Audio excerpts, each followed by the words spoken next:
Shit.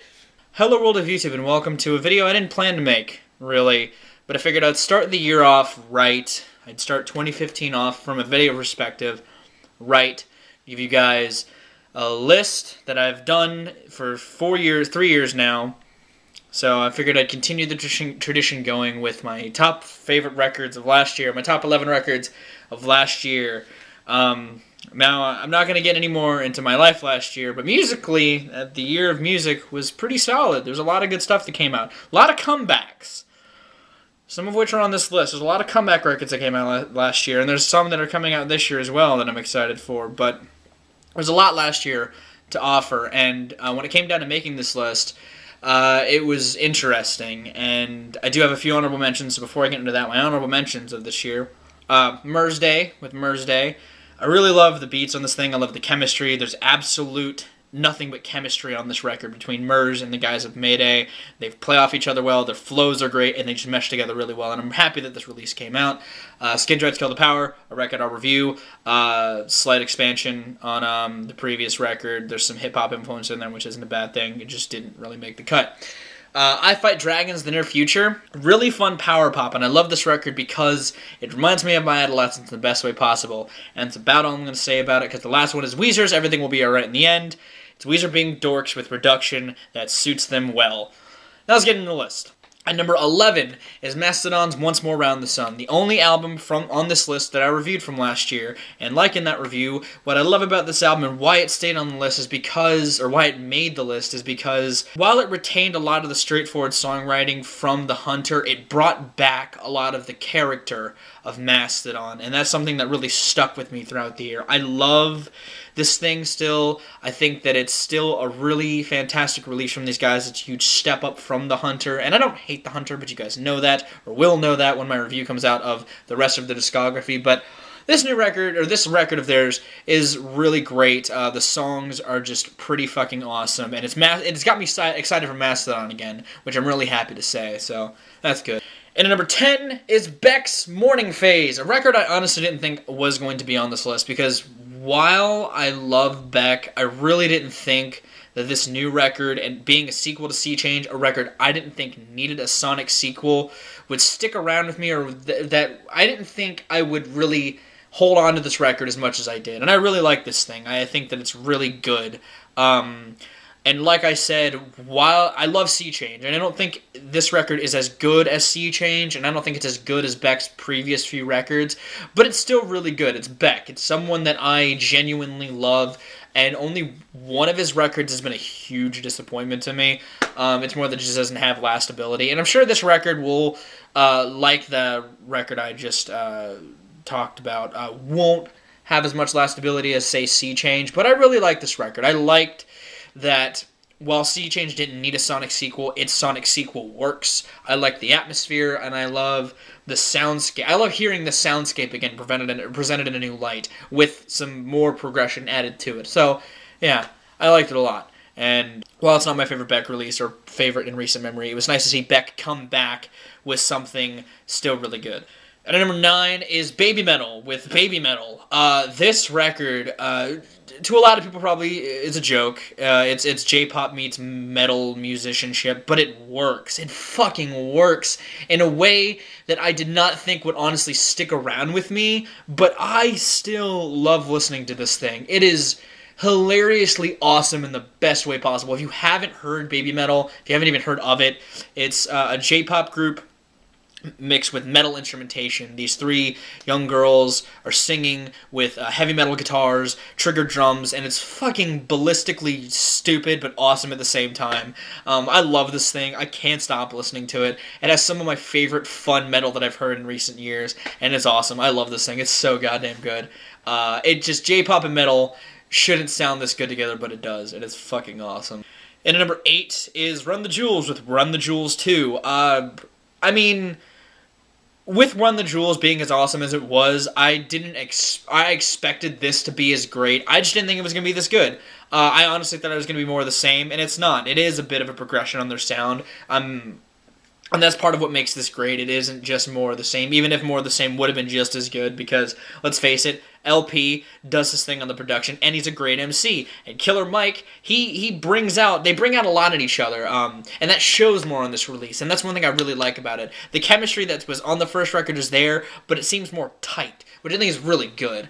And I feel like these guys, if they keep making music at the consistency that they are, they will not run out of steam anytime soon, and I do not think that is a bad thing, because LP and Killer Mike just seem like two dudes who love making music together, and I love that this thing seems a bit more focused, and that's something else that really stuck with me on this thing. So yeah, I love Run the Jewels too. I think it's really good, and I'm really excited that these two can still make good music. I'm glad the chemistry hasn't faded, and I'm hoping it doesn't anytime soon. And at number 7 is Machine Head's Bloodstone and Diamonds. I will be reviewing this thing hopefully very soon, and I'll save a lot of what I have to say about the album until then, but this record, while I'll spoil that part of it, I don't like it as much as Unto the Locust and the Blackening.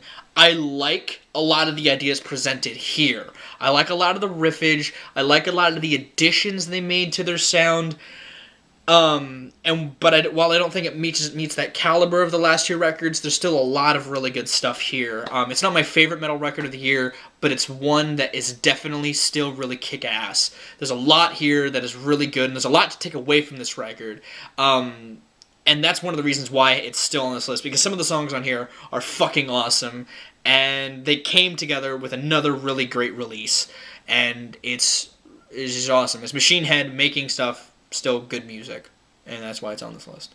And at number 6 is St. Vincent's St. Vincent. Now, while I've never talked about Annie Clark and her merry band on this channel, I do like them. I think that they're great, and this record is no exception. I like the direction that their sound went in, but I also like that it's not extremely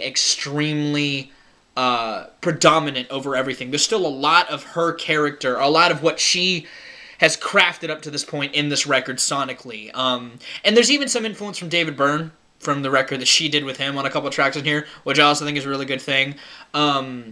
It's really nice to hear her do something like this on this record.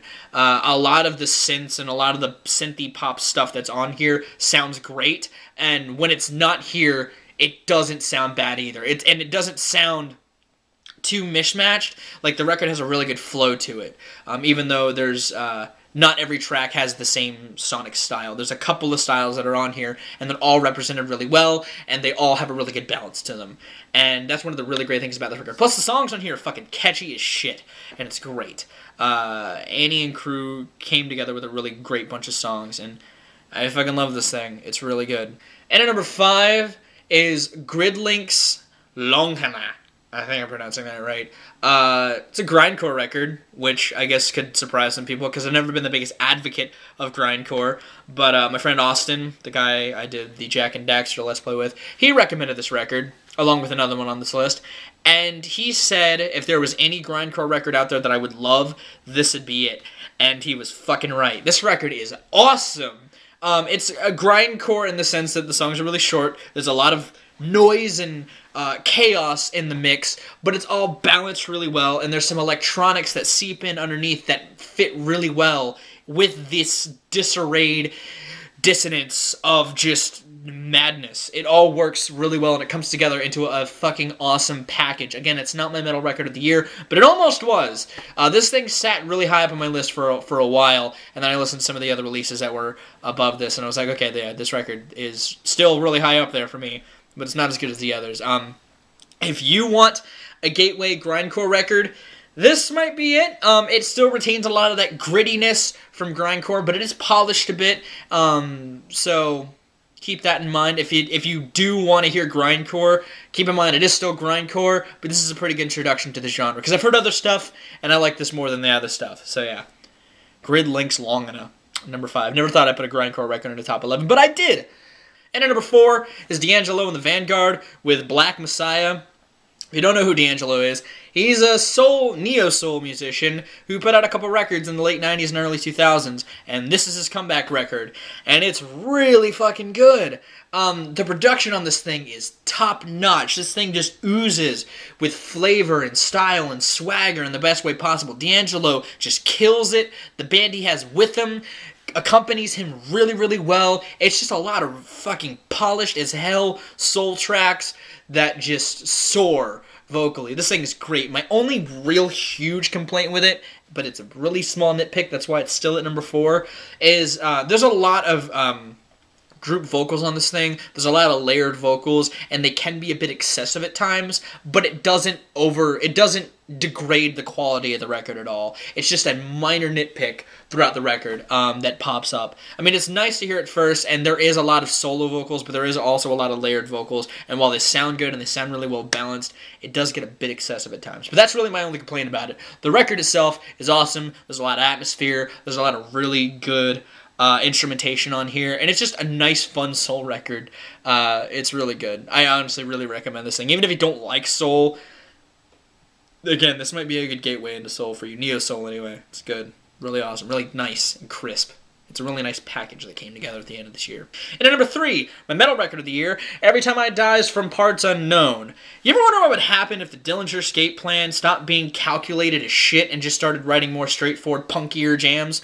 This is that. It's not a punk record. It's got a lot of that metal, hard aggression, but there's a lot more, and there's still some calculation in there, but it's mostly from a cohesion of a band that just plays really solid tunes together. This thing is fierce, it's harsh, it's aggressive, but it's also a lot of fun. The riffs on here and everything has that same Dillinger upbeat vibe. It's just a lot more straightforward, and it's great. There's a huge thickness to this record, too, and it mutilates the face in the best way possible. I love this thing, and this is the other record that Austin recommended I check out. It's fucking awesome, and it's a goddamn fine piece of work from these guys. And while I have some of the earlier records, it makes me want to get more into these guys, so that's a good thing. Every Time I Die from Parts Unknown, definitely the best metal record I heard. It is a later date because my camera died, and I've had to dump the footage and charge my camera and go to work. So I apologize for the delay on the finishing of this video, but hey, I'm here now. The shirt continuity is bad, but the hat continuity is the same, so that's good. The lighting is also a little off because, yeah. Anyway, number 2, Cibo's Hotel Valentine, which was my comeback record of the year, my favorite comeback record of this year. In a year where I had Beck, one of my favorite artists, come back. There was D'Angelo, there was Godflesh, Aphex Twin, Faith No More had a comeback single. This comeback record was the one that captivated me the most. It took their sound from their first record, which is the only one of theirs I heard. I haven't heard anything off their second record, but their first record took a lot of that wonky style that I loved from that record and expanded upon it, made it a bit more serious too. The tone of this record isn't completely what I expected, even though I knew it was a concept, I knew what the concept was about. I expected still a lot more of the comedic stylings, and while that's there, and some of the beats are very wonky, there is a lot more lyricism and thought put into this record, and I feel like this record was a lot better crafted than I thought it was going to be. I'm going to be honest, I thought I was just going to think this record was good. I did not think I was going to love this record this much. I love the hip-hop aspect of this record. I love the lounge aspect of this record. Again, it takes all the stylings from the first record that I loved and makes them a bit more serious, but doesn't lose a lot of that fun nature. And I think that's a good thing. And yeah, that's why I love this record. And I'm kind of bummed that not a whole lot of people love it as much as I do, but that happens on my list. There's always one record where, like, why don't people love this thing? And this is that one. Now, number 1 is a record that a lot of people on the internet seem to have fallen in love with, and that is Kairon IRSE. I don't know how to pronounce neither the artist nor the title of the album, but Kairon IRSE's Ujubasa juba? Ujubasa juba. We're going to say that. It's a post-rock record / shoegaze / space rock record that I fell in love with the first time I heard it. This thing just enwrapped me in a way that I could not completely put into words. And it's partially fueled by the mindset I've been in all year.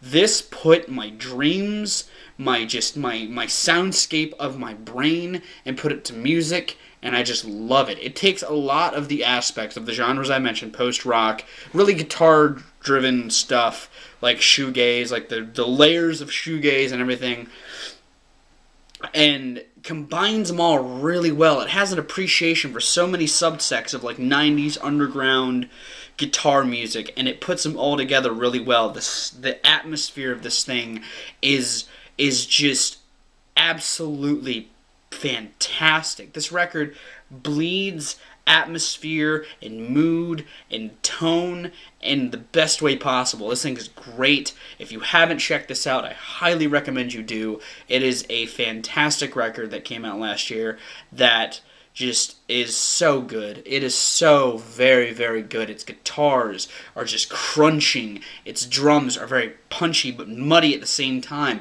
And the vocals are buried in the mix. And that's how it should be with this style of music. And it's great. This record is really, really good. And it enwrapped my brain in a way that just I cannot stop appreciating to this day. It's a really good record. But yeah, that's my records of 2014. Hopefully, hope loosely used, this year doesn't suck for me, and I'm able to bring you guys more content that you love. I'm going to go.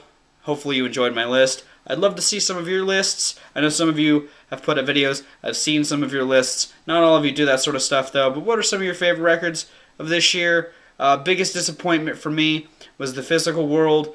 Maybe that or the new Primus record, because I didn't have that much hype for the new Primus record, but I was pretty hyped for the new Death from Above. And I was kind of let down by that. But anyway, I'm going to go. I've been ViralRak. You guys take a day of Slash and Situations, and I'll see you another day.